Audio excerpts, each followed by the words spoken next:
il y a un certain nombre de faits sur lesquels nous voudrions revenir, qui nous interrogent, qui nous laissent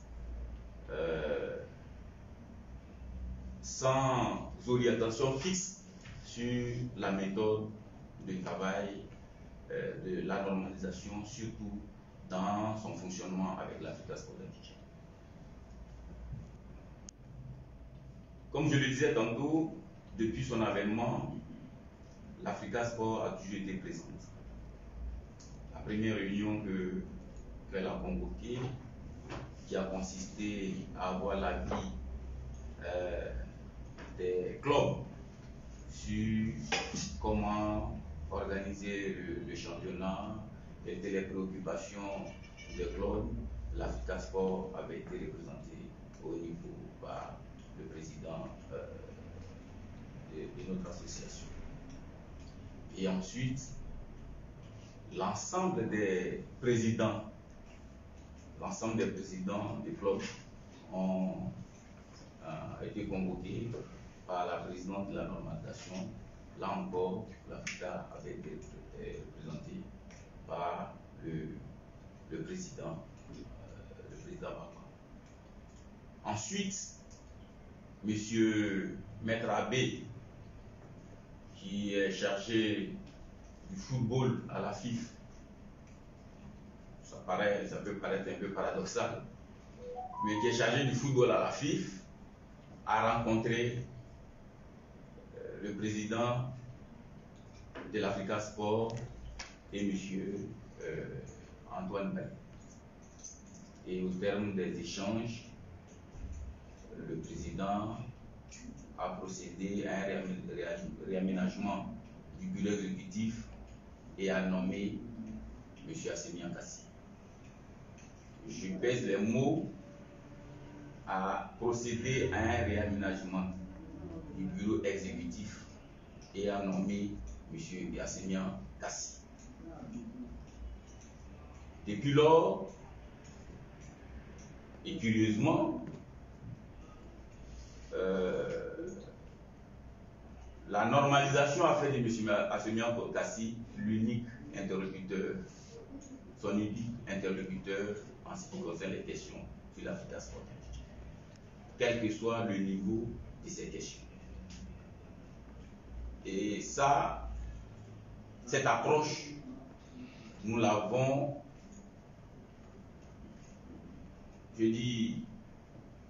nous avons interpellé la normalisation à travers M. Abbé sur cette approche qui ne nous convenait pas. Parce qu'il n'est pas normal, il n'est pas bon, même, il n'est pas administrativement indiqué que sur des questions qui engagent la vie d'une association, que le premier responsable ne soit pas associé et ne soit pas associé. Ainsi donc, le président Baba, compte tenu des difficultés que l'équipe de football rencontre, et vous le savez, que depuis le début du championnat, il y a deux groupes de joueurs qui se retrouvent au vestiaire pour former une équipe. Ces deux groupes de joueurs ne s'entraînent pas ensemble. Chaque groupe s'entraîne sur un terrain, sur le terrain de son choix. Et le président avait donc interpellé Maître Abbé, qui est le chargé du football. N'ayant pas d'issue favorable, le président a donc délégué certains de ses collaborateurs compte tenu de son indisponibilité pour cause de maladie, a donc demandé à certains de ses collaborateurs d'aller échanger avec Maître Abbé. Et nous avons donc nous sommes donc allés rencontrer Maître Abbé.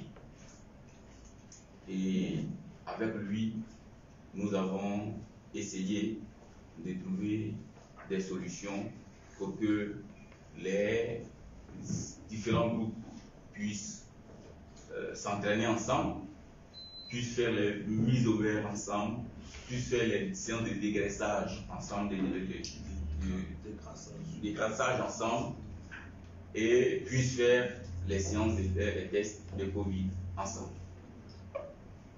Et toutes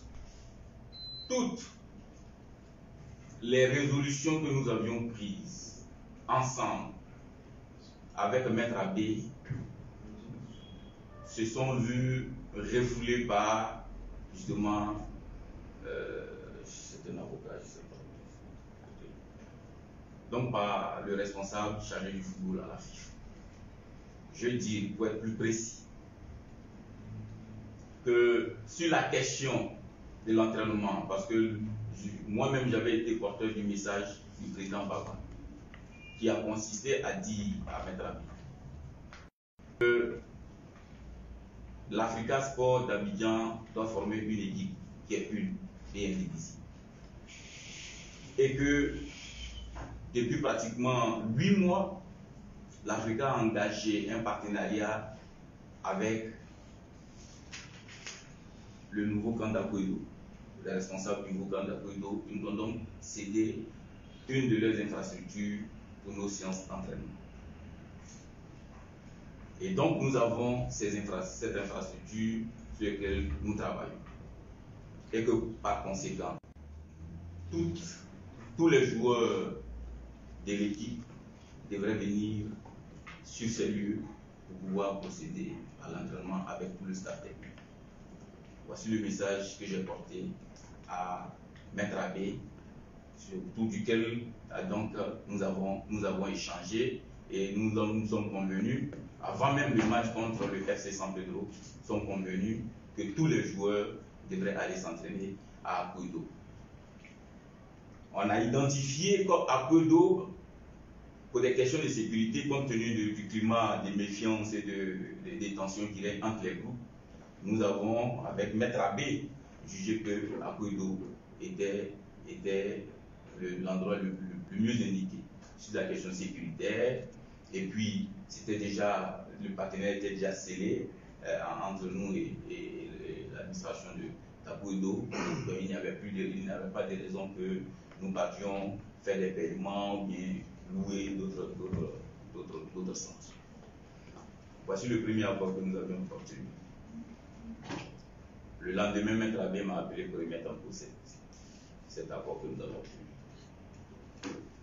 Dans toujours l'approche de consensus, hein, dans une dynamique de rapprocher les positions, nous avons donc obtenu d'aller à Abobo, au complexe d'Abobo, pour les séances d'entraînement.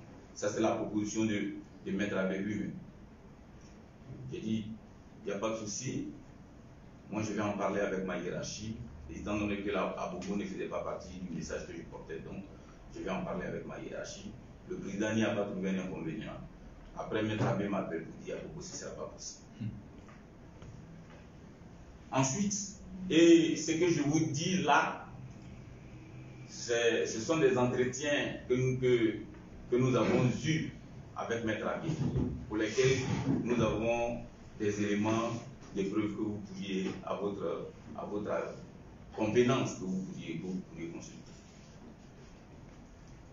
Ensuite, nous avons dit, ok, étant donné que les solutions d'urgence ne sont pas toujours des bonnes solutions et que nous avons un match le mercredi, pendant que nous menions les discussions, on était déjà à mardi, laissons les solutions d'urgence, mais une équipe de football, il y a le minimum. D'abord, même si les groupes ne s'entraînent pas ensemble, il faut que chaque groupe s'entraîne au moins. Même si les groupes ne font pas les mises au vert ensemble, il faut que chaque groupe fasse au moins sa mise au vert. Même si les groupes ne font pas les séances de déclassage ensemble, il faut que chaque groupe fasse sa séance de déclassage. Et que c'était une condition pour qu'un joueur puisse participer au match contre le FC San Pedro. Donc un joueur qui ne fait pas des mises au vert et qui ne fait pas des séances de déclassage le matin ne pouvait pas participer au match contre le FC San Pedro. Nous avons convenu ça. Et que par conséquent, lui, il était chargé de faire appliquer cette décision avec le groupe de M. Komara, et que moi, de l'autre côté, j'étais chargé de faire appliquer cette résolution au groupe de M. Adiabi. Et que moi, en tant que dirigeant de l'Africa, j'avais la responsabilité de dire au coach principal de n'aligner que les joueurs qui ont fait des mises ouvertes et qui ont fait les séances de déclassage. Le jour du match, M. Abbé a remis toutes ces décisions. Et nous en parlons parce que nous sommes entre responsables. Et les responsables, tout n'est pas qu'écrit. Il y a aussi la parole qui doit faire foi. Et à ce niveau de responsabilité, et compte tenu de la structure dont ils ont la charge, quand la parole ne peut plus compter, il y a de quoi à s'inquiéter. Parce que premièrement, la rencontre qu'il a eue avec le président Baba et M. Bailly, M. Abbé avait pris des engagements.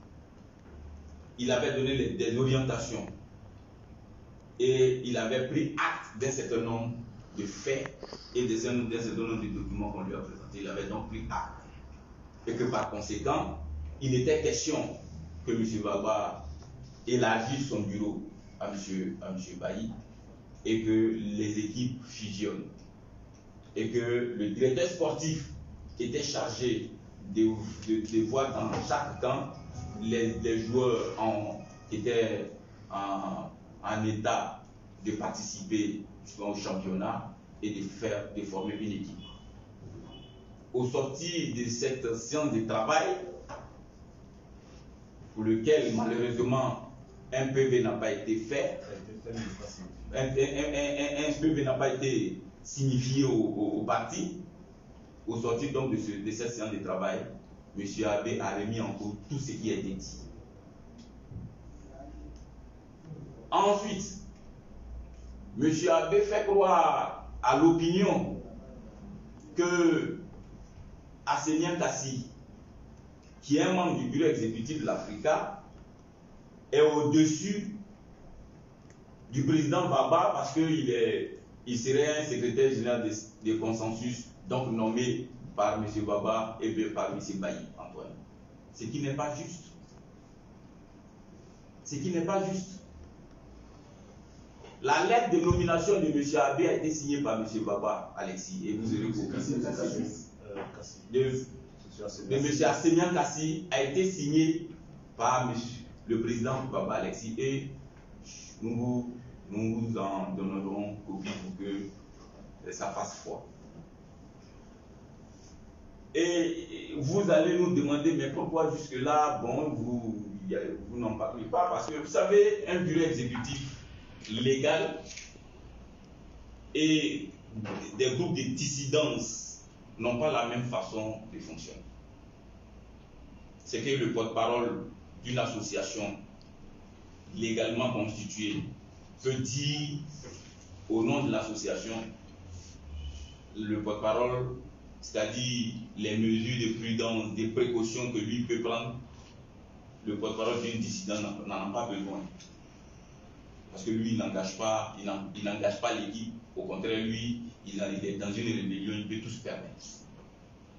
Il appartient à l'arbitre de faire en sorte que les dispositions qui sont issues des discussions et des négociations qu'on a puissent être respectées et que la parole puisse être respectée.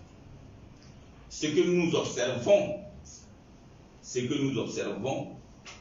c'est c'est que sur la question de l'Africa Sport, la normalisation est en train de laisser pourrir une situation pour passer à une décision qu'elle a, dit-elle, parce qu'il y a la présidente qui a dit que pour l'Africa, on a déjà une décision qui est prête, bon, voilà, de mettre l'Africa sur l'administration, tout ça.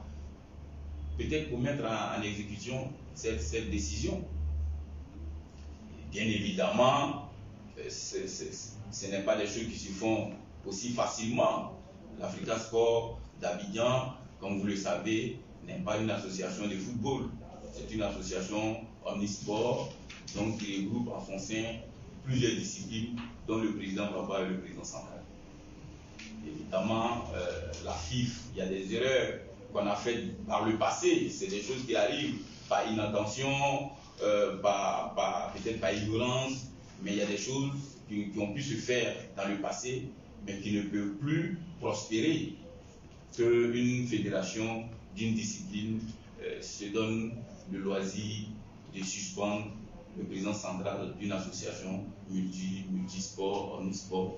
Ce n'est pas évident. Donc c'est encore ça, c'est un autre débat.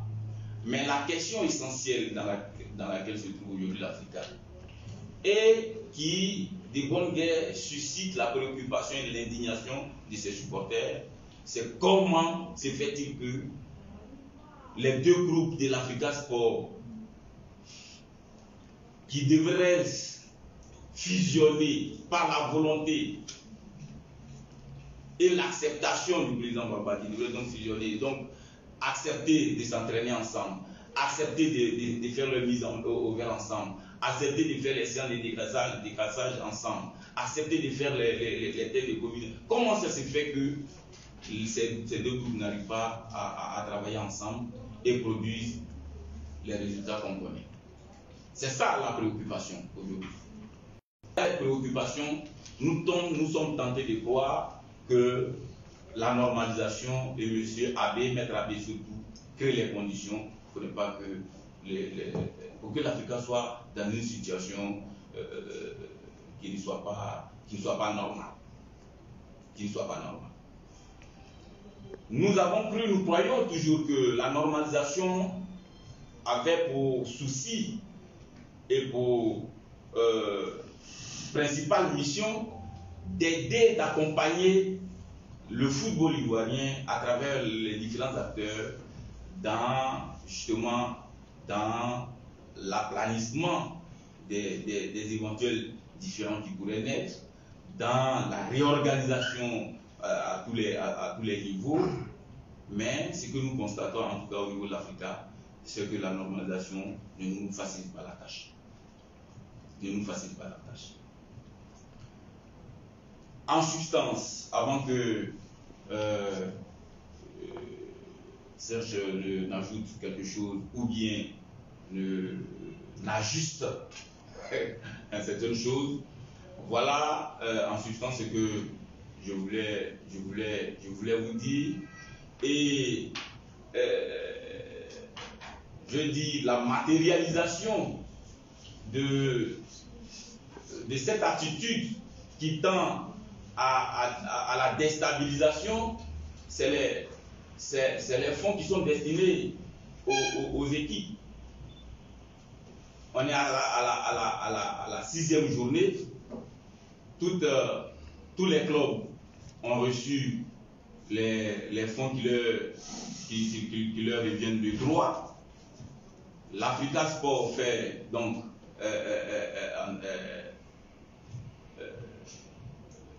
fait les séances d'entraînement pour son équipe. L'Africa Sport fait les mises au vert. L'Africa Sport participe au match des championnats. Et jusque-là, la normalisation détient par derrière elle les fonds qui sont destinés à l'Africa Sport.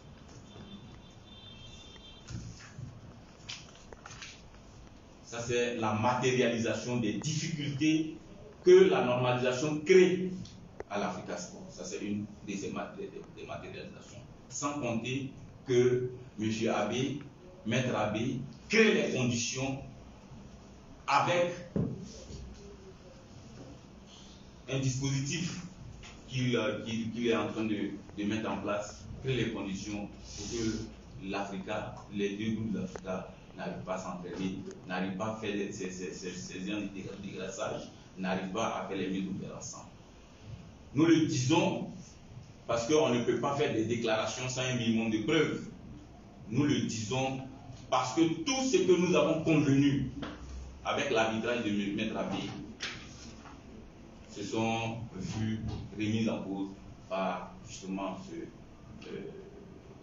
grand juriste qui travaille pour le compte de la normalisation. Il faut peut-être qu'on comprenne clairement que ça ne va plus continuer.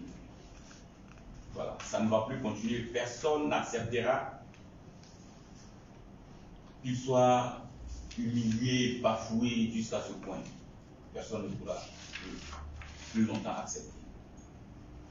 Et aucune association ne peut accepter qu'au gré des humeurs des gens, on la mette sous administration. Aucune association n'accepte pas. Parce que dans l'histoire, dans l'historique d'une association, il y a des faits qui marquent positivement et négativement. La mise sous administration d'une association n'est pas un fait positif pour l'association. C'est-à-dire dans la qualification de l'association en tant qu'association responsable ou irresponsable, ces faits de mise sous administration constituent des faits suffisamment graves qu'on ne peut pas balancer à tout bout de champ quand il y a des difficultés dans une association. Ce n'est pas une solution qu'on envisage tout de suite. Ce n'est même pas une solution à envisager. Surtout par une organisation qui est censée venir aider là où il y a eu des insuffisances. Donc personne ne peut accepter ça. C'est vrai que les supporters peuvent ne pas être contents. Bon, c'est le droit des supporters de vouloir que l'organisation soit mieux structurée, mieux administrée, mieux outillée. Tout ça, c'est vrai. Mais il appartient à ceux qui connaissent le fonctionnement, la vie des associations, de ne pas menacer, de ne pas jouer avec ces sanctions qui ternissent davantage l'image d'une organisation. Une organisation qui veut entrer en partenariat avec l'Africa, c'est d'abord ce CV-là qui regarde. Une organisation qui a connu deux administrations en moins de 10 ans, ce n'est pas toujours quelque chose à applaudir. Et ce n'est pas quelque chose à accepter. Et ce n'est pas évident que ce soit accepté. Voilà, ce n'est pas évident. Et surtout que les raisons qui fondent cette approche ne sont pas valables. Dans une organisation, aucune solution ne peut se trouver en dehors des tests de l'organisation. Parce que c'est ce qui fait que ça devient, l'organisation est une personne morale.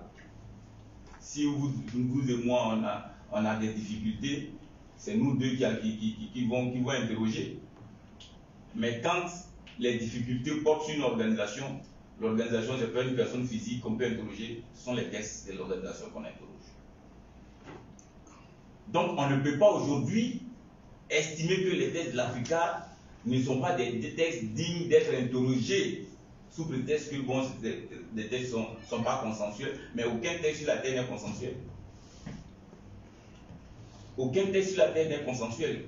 Et ce n'est pas parce qu'un texte n'est pas consensuel et que vous ne voulez pas appliquer le texte que vous allez créer des instances dans le texte, dans une organisation. D'où vient-il que, à l'arrivée de la normalisation, ils ouvrent leurs bras à tous ceux qui se réclament comme instance de l'Africa Sport? Pourquoi? Des individus se lèvent, ils disent qu'ils sont les supporters. Il y en a même leur chef de file qui dit devant une télévision nationale que l'Africa Sport n'a pas de documents officiels et que l'Africa Sport n'a pas de récépissé. Donc, n'existe pas en tant qu'association légale. Est-ce que vous comprenez ce que ça a de grave? Et quand la normalisation écoute ça, et que ce monsieur il a été reçu au plus haut niveau par la présidente du comité de normalisation comme étant le président du comité des supporters de l'Afrique, c'est grave. C'est grave. Parce qu'un responsable, quand quelqu'un vient vers toi et qui se réclame d'une organisation, la moindre des choses, c'est qu'il te fournisse des preuves. Tu ne peux pas engager une négociation, une discussion, tu ne peux pas engager des négociations avec des individus qui n'ont pas de qualité et puis t'en prévaloir pour vouloir prendre une décision vis-à-vis de l'organisation. Ça, c'est pas suffisamment. Je dis, c'est grave. C'est grave. Ça, c'est des fins. Deuxièmement, vous recevez des personnalités qui se réclament comité des sages. Mais est-ce que ça existe? Ça, c'est la première des choses qu'il faut se poser comme question. Est-ce que ça existe à l'Africa, le comité des sages?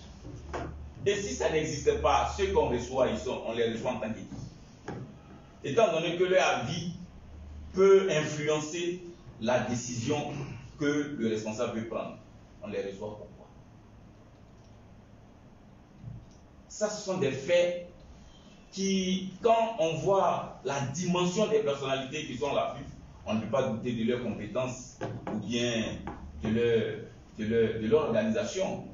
Là, peut-être où l'interrogation peut se diriger, c'est est-ce qu'il n'y a pas un antiagent caché derrière pour que les gens sachent les choses, connaissent les principes de fonctionnement des organisations et fassent autre chose que ce qui doit se faire.